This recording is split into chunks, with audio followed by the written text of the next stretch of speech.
Bonjour à tous et bienvenue pour cette nouvelle vidéo. Je suis ravie de vous retrouver. J'espère que vous allez bien, que vous avez passé une très bonne semaine et que vous avez eu d'excellentes lectures.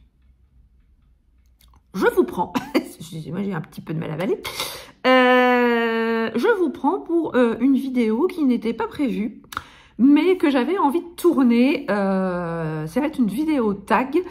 La vidéo tag lecture et réseaux sociaux, c'est un tag que j'ai repris sur la chaîne de Séverine, il est bien ce livre, tag qu'elle avait fait en live sur sa chaîne Twitch la semaine dernière pendant son live d'une journée entière, son live anniversaire pour les 1 an de sa chaîne.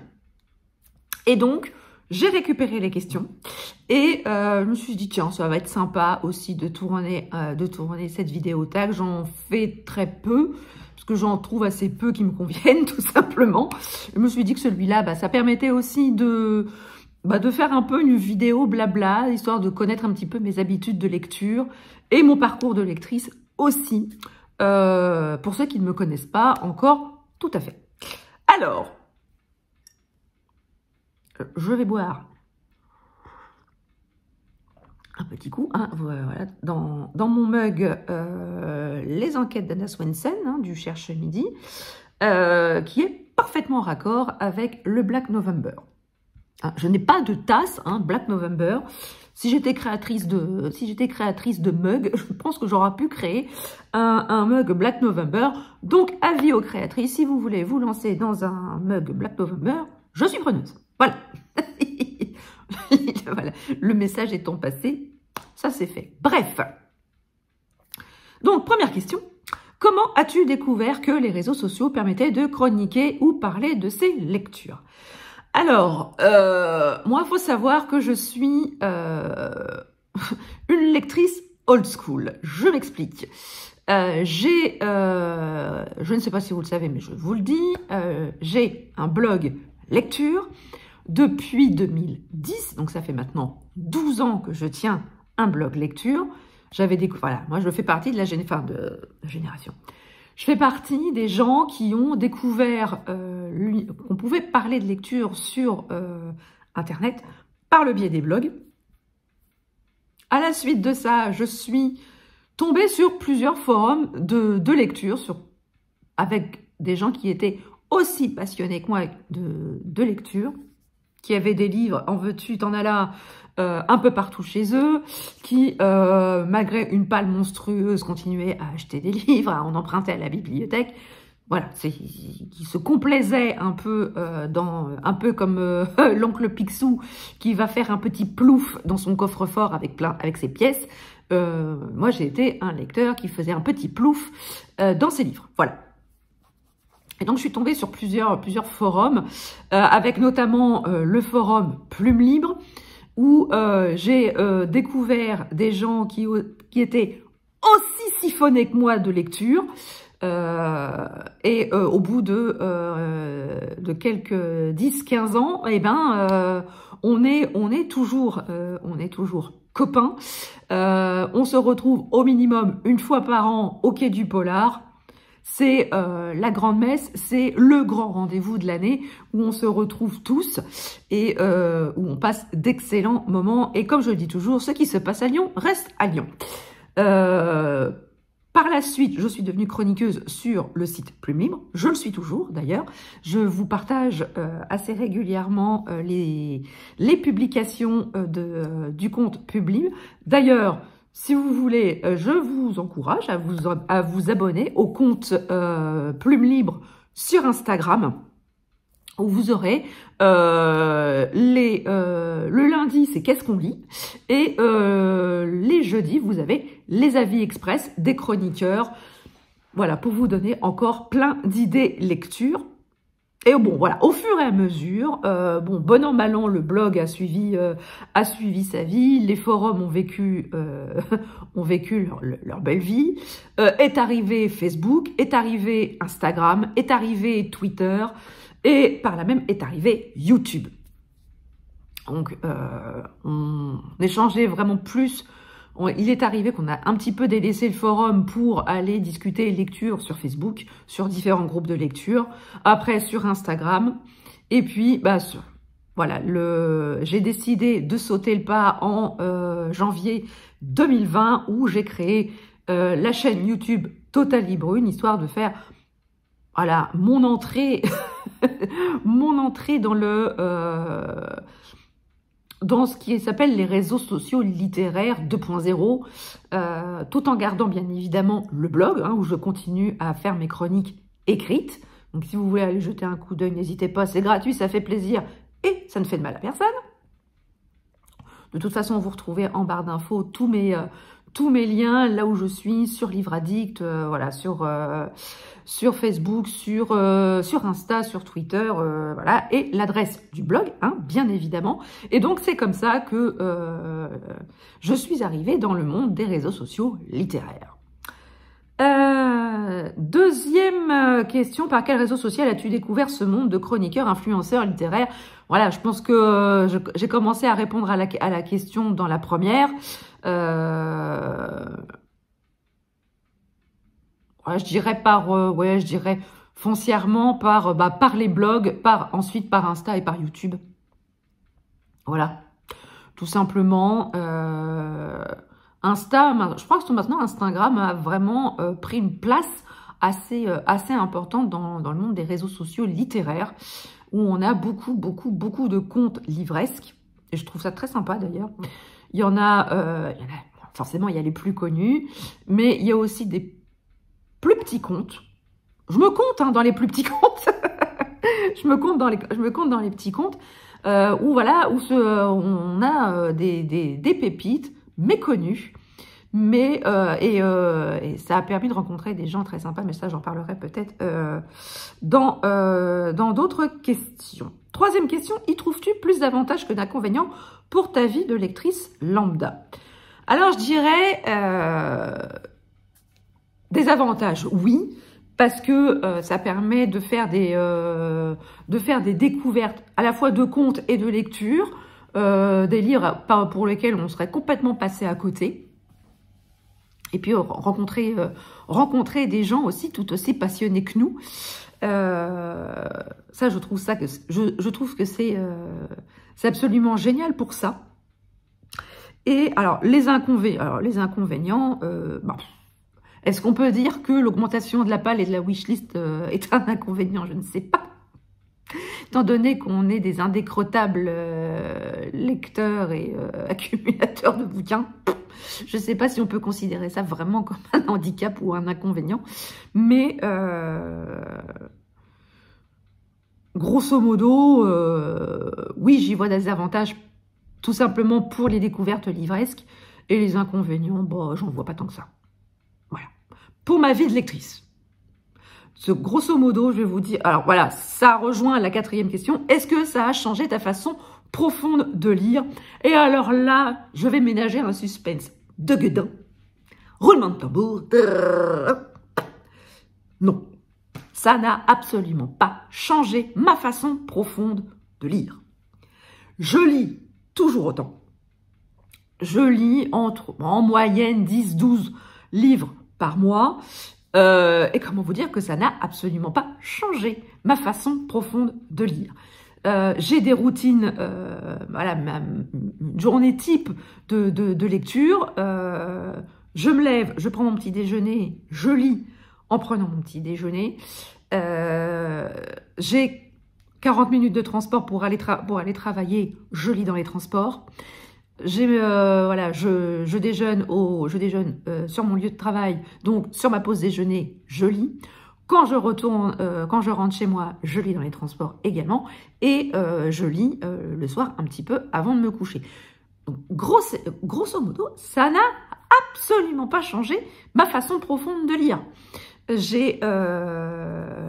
Ça n'a rien changé. Je lis toujours autant. Je ne lis pas moins, je ne lis pas plus, je lis autant. Franchement, ça n'a absolument rien changé dans ma routine littéraire. Alors, oui, j'ai peut-être découvert un peu plus les livres audio. C'est peut-être ça qui a fait que ça a changé. C'est ce qui a j'intègre un peu plus de livres audio dans mes lectures. Voilà. Est-ce que ça a changé ta façon de consommer du livre, achat, PAL, challenge, etc. Non. Non. Non, ça n'a pas énormément changé. Oui, alors je me note beaucoup plus. Enfin, je me note des livres qui peuvent potentiellement m'intéresser, mais je ne me jette pas dessus comme la peste sur le bas monde. J'essaye de ne pas faire des achats impulsifs et ne pas répondre à un engouement, une hype démesurée sur les réseaux, tout simplement parce que en étant grosse lectrice depuis longtemps, je sais ce qui me plaît et ce qui ne me plaît pas.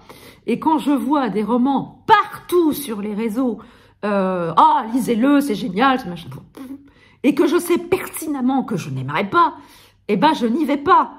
Tout ça, je vais pas suivre le mouvement pour dire oh, je fais comme tout le monde et puis finalement que je sais que je ne vais pas aimer.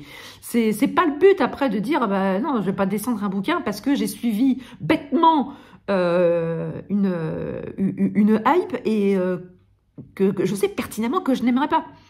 Donc tous les livres, voilà, tous les livres de la mouvance young adulte, les romans de Sarah J. Maas, je sais que a excellente presse, qu'il y a énormément de hype autour de ces romans. Je n'irai pas parce que je sais que le young adulte, c'est pas ma tasse de thé.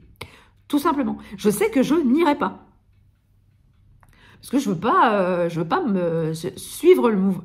Je veux pas absolument suivre le mouvement pour être dans le coup et finalement me dire que je n'aime pas.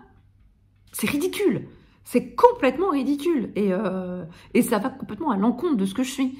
Moi, je lis ce que j'ai envie de lire. Si c'est pas une hype, bah tant pis. Je m'en fous. Je lis ce que je veux, quand je veux, et voilà. Et ça se passe très bien. J'ai toujours fait comme ça et je n'ai potentiellement jamais eu, je touche du bois, jamais eu de panne de lecture. Est-ce qu'on peut appeler... Oui, j'ai eu une période où je lis, une seule période dans ma vie où je n'ai pas lu, où je lisais très peu, parce que j'en avais pas besoin, j'en avais pas envie, et j'ai fait autre chose pendant ce temps-là. Mais est-ce que je suis tombée en dépression? Non. Est-ce que j'ai appelé ça une panne de lecture? Non. Ça a été une période de ma vie où je n'avais pas besoin de lire tous les jours. Et je l'ai très bien vécu.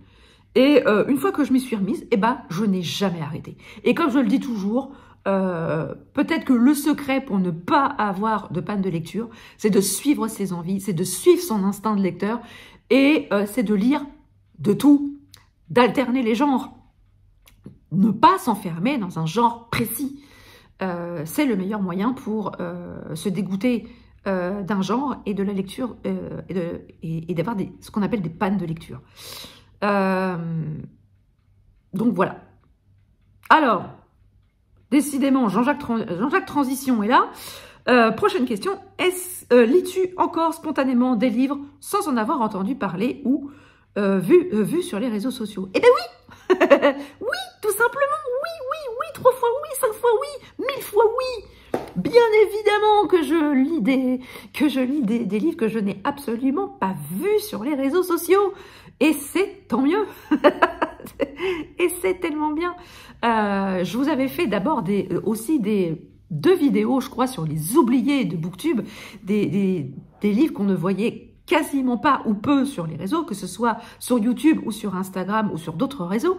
Et bien évidemment que je continue à lire des livres qu'on ne voit pas sur les réseaux, dont je n'ai absolument pas entendu parler sur les réseaux. Et heureusement, les réseaux ne font pas tout. C'est une très belle vitrine. Certes, c'est un outil de communication, certes, mais ça ne fait pas tout. Ça ne fait pas tout. Faites-vous confiance, faites confiance à votre instinct de lecteur. Alors, quel livre qui a fait le buzz, tout le monde a aimé, as-tu, toi, détesté? Je ne vais pas me faire que des amis. Quel livre qui a fait le buzz et que tu as détesté? Alors, c'est pas que j'ai détesté, mais un livre qui a fait le buzz, voilà, vous allez me voir venir avec mes gros sabots, c'est la saga Blackwater. La saga Blackwater, on l'a vu sur les réseaux sociaux partout. Dès que vous ouvriez Instagram, vous étiez agressé par des photos des différents tomes de la saga Blackwater. Tout, ouais, c'est génial, c'est machin, c'est trop bien, faut le lire. Bon. J'ai attendu. J'ai dit, ah, ben, mes copines lisaient, elles étaient à fond tous les 15 jours. Oh, j'ai mon précieux, ça y est, je l'ai, machin. Et alors je disais, bah moi j'ai toujours pas commencé, j'attends. J'attends parce que il y avait un tel engouement autour de cette saga, je me suis dit, si j'y vais et que ça me plaît pas, voilà. Et donc j'ai attendu que d'abord que tous les tomes sortent. J'ai attendu un petit peu et je les ai lus cet été. Alors, j'ai bien aimé, mais je n'ai pas compris l'engouement. Je n'ai absolument pas compris l'engouement qu'il y a eu sur cette saga. C'est très bien écrit, le style est addictif, j'ai beaucoup aimé les personnages, enfin, on nous a vendu ça comme du fantastique, il y a une touche de fantastique, mais c'est pas ça qui fait l'intérêt, à mon sens, de cette saga, c'est les personnages et c'est cette chronique familiale de la famille Casquet qu'on suit sur plusieurs dizaines d'années. J'ai trouvé ça particulièrement intéressant, j'ai trouvé ça très chouette, je me suis régalée à ma lecture, mais je n'ai absolument pas compris cet engouement. J'ai pas compris. Oui, c'est bien. Dire que c'est la saga de l'année, non. À mon sens, non. C'est pas la saga de l'année. Mais ça se lisait très bien. J'ai vraiment beaucoup apprécié ma lecture. Je regrette pas du tout de l'avoir lu, mais j'ai pas compris l'engouement autour de cette saga.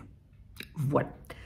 Au contraire, pour quel titre de livre as-tu rejoint l'engouement général sur les réseaux sociaux?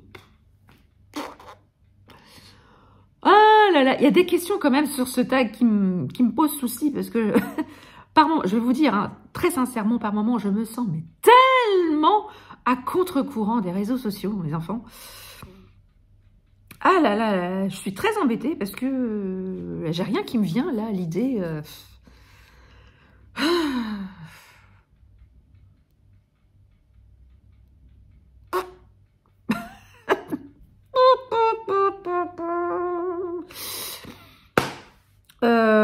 Bon, bah, je vais peut-être sortir mon joker pour cette question. Alors, on va passer, voilà, on va passer à la suite. Hein. Quel livre aurait mérité, selon toi, beaucoup plus de visibilité sur les réseaux sociaux? Alors, je le fais, je le fais pas? Oui, je le fais.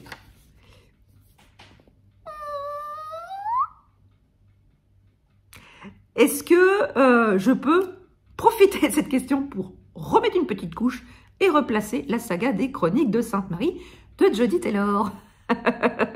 Ma saga chouchou de tous les temps, je trouve qu'elle n'a pas assez de visibilité sur les réseaux. On n'en parle pas assez de cette saga avec ses couvertures hyper colorées.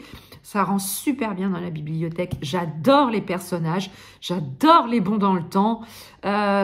Qu'est-ce que j'aime cette saga et je trouve qu'elle n'a pas assez de visibilité sur sur les réseaux, que ce soit sur Instagram, que ce soit sur YouTube, que ce soit je ne vais pas vous dire sur Twitch parce que j'y suis pas.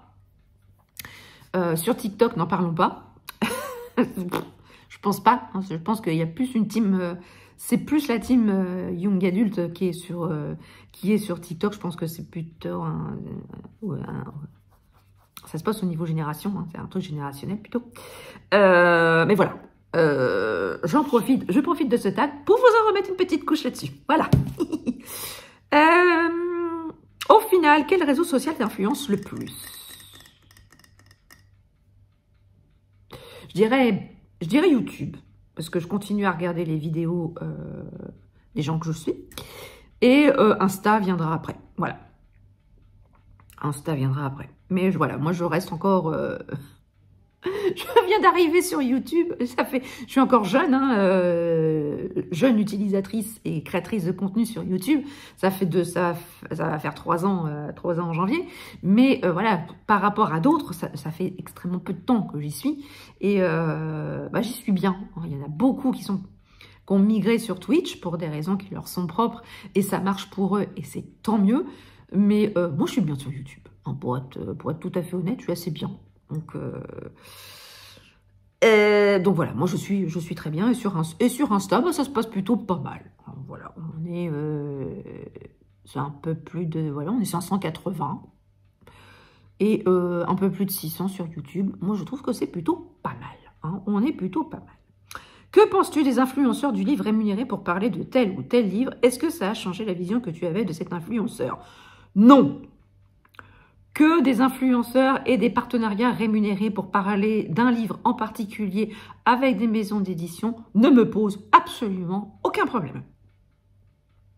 Je trouve ça très chouette à partir du moment où l'influenceur le dit clairement dans sa vidéo ou dans son réel sur Insta. Moi, ça ne me pose aucun problème. Mais foncièrement, aucun. Les partenariats rémunérés sont choses courantes dans beaucoup d'autres domaines. Je ne vois pas pourquoi ce serait tabou sur YouTube dans le domaine littéraire. À partir du moment où c'est clairement annoncé, moi, ça ne me pose aucun problème.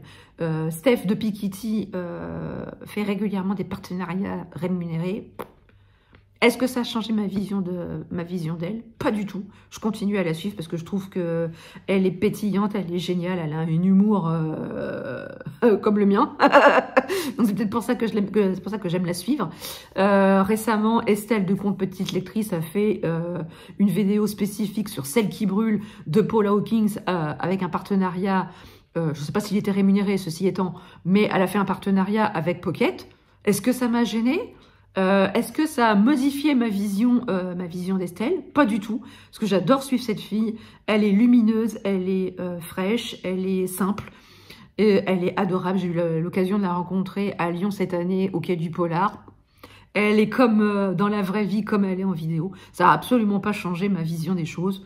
Non, pour que, voilà, si des gens que je suis ont des partenariats rémunérés avec des maisons d'édition pour présenter un bouquin en particulier, moi je dis tant mieux. Voilà. Et ça ne m'empêchera pas de le suivre. As-tu déjà lu un livre sous la pression des réseaux? Si oui, lequel et as-tu aimé? Non. Comme je l'ai dit tout à l'heure, j'ai l'impression d'être en marge. Je suis un peu les réseaux, mais j'ai complètement l'impression d'être en marge des réseaux, parce que non, je n'ai jamais lu de roman sous la pression des réseaux sociaux. Non, absolument pas. Je suis une lectrice libre. Je suis le Che Guevara de la lecture. Non, absolument pas. J'ai pas de pression des réseaux. J'ai pas de pression du tout. Non, alors là, mais au secours, mais non, j'ai pas lu c'est quoi cette question de pression des réseaux sociaux? Là, le dieu Instagram n'est pas venu me voir en me disant « Lis ce livre, sinon ton compte sera supprimé. » C'est quoi? C'est quoi? Non, absolument pas, non. Ah là là. Oh, il y a des questions. Quel est pour toi le meilleur site de partage de chroniques, celui ayant le meilleur fonctionnement des notes? Alors moi, je suis à la fois sur Livradic et sur Babelio. J'aime bien Livradic, je me sens bien là-bas. Ça fait longtemps que j'y suis, à peu près depuis la création de mon blog, depuis 2010. Donc moi, ça me plaît bien. J'ai des copains qui sont là-bas, voilà. Pour moi, ça me Babelio, je le suis un petit peu. Je partage mes chroniques de temps en temps pour des livres que j'estime qui ont besoin d'un petit peu plus de visibilité. Mais voilà, pour moi c'est tout. Ensuite, quel avenir vois-tu pour le monde du livre dans les réseaux sociaux? Vers quelle évolution? Alors, je suis extrêmement mal placée pour répondre à cette question du haut de ma petite chaîne, de ma petite chaîne et de mon petit compte Insta. Là, en ce moment, il y a quand même une grande, comment dire, un grand engouement pour Twitch. Alors, je trouve ça super hein, pour les gens, pour les copines que je suis qui sont parties, qui ont migré sur Twitch. Et elles ont l'air de s'éclater, elles sont épanouies là-bas. Je dis tant mieux, tant mieux pour elles. C'est tout le mal que je leur souhaite. Il y a une grande, voilà, avec les lives, les Read With Me, qui ont un très bon engouement là-bas. Est-ce que c'est ça l'avenir des réseaux sociaux littéraires? Je ne sais pas. Moi, personnellement, aller sur Twitch, ça m'emballe pas plus que ça. J'ai pas non plus le temps de faire des lives. À la limite, si j'en faisais, il faudrait que j'en fasse le soir. Moi, le soir, j'ai l'énergie d'un poulpe échoué sur la plage. Voilà, j'ai pas la foi de faire des lives le soir et le week-end, bah, j'ai autre chose à faire. Je profite, voilà, on profite avec mon chéri de sortir, de vaquer nos occupations, de profiter, de nous reposer. Et puis bah, quand on a les enfants, bah, on vit notre vie avec les enfants, quoi. Et je me vois pas leur dire, bah écoutez les gars, moi je vais faire 3 heures de live, je vais faire un Read With Me, démerdez-vous. Bah non, je peux pas. Clairement, je peux pas. TikTok, non.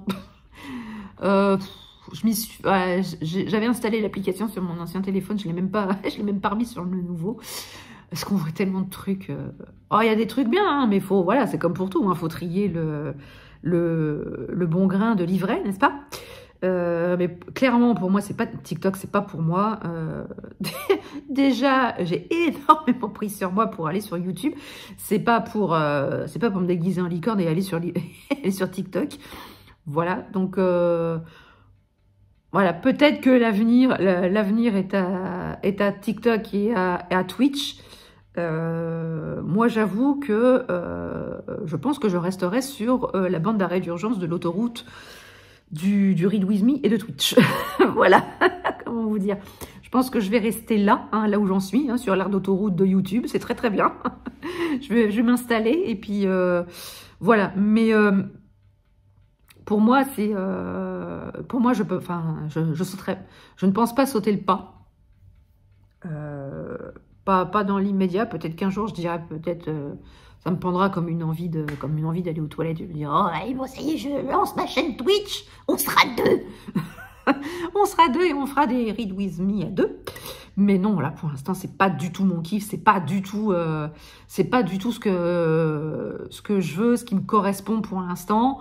Moi, voilà, je continue à lire mes bouquins selon mes envies. Avec les challenges. D'ailleurs, j'ai pas parlé des challenges tout à l'heure. J'en fais assez peu. J'en fais peut-être 2 par an. Le mois de la fantaisie, le Black November, hein, les challenges des copines, et les miens. Voilà, l'été en série et le Totally Série Club. Point barre. Et je continue, je pense que je vais continuer ainsi parce que ça me correspond. Je vais continuer à lire selon mes envies, selon ce que j'ai envie de lire, selon ce que j'ai envie de lire sur le moment, sans pression des réseaux sociaux, sans pression aucune, de nulle part. Et voilà. Et enfin, cite-nous tes influenceuses du livre préféré.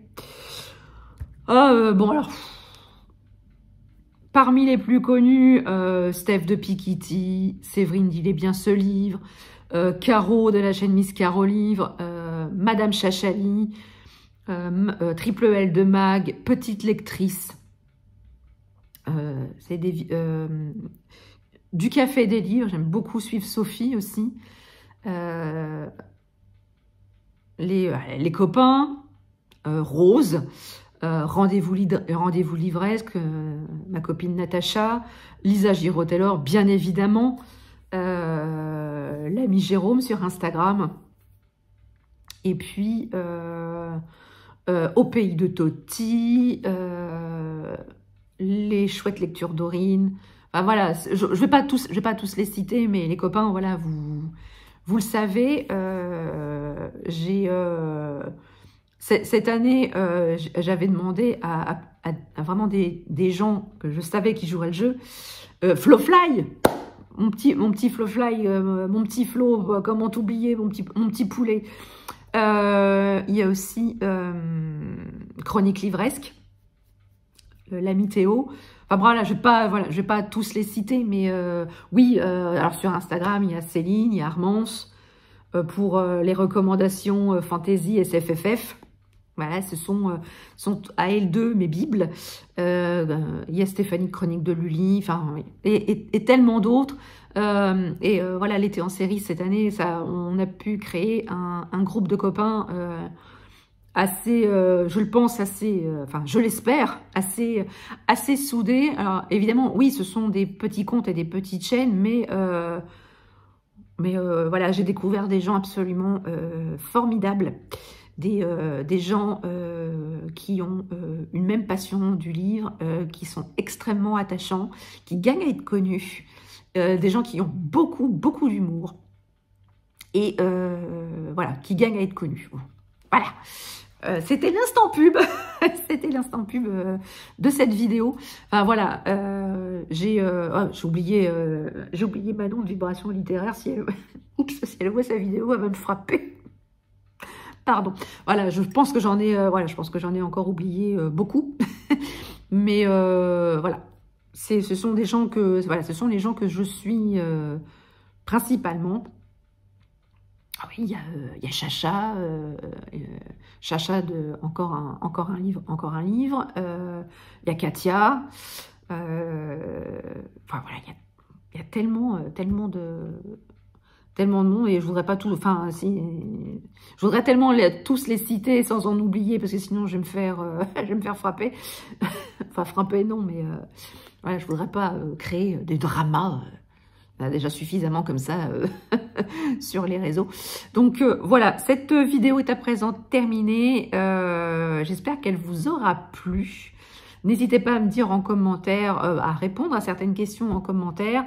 Vous savez que j'adore vous lire et que j'adore discuter avec vous. N'hésitez pas à mettre un pouce en l'air et à partager la vidéo si le cœur vous en dit. Et si vous n'êtes pas encore abonné à la chaîne, n'hésitez pas, c'est gratuit, ça fait plaisir et ça ne fait de mal à personne. Sur ce, je vous laisse. Je vous souhaite de très belles lectures, une très belle semaine et je vous dis à très bientôt pour une prochaine vidéo. Ciao!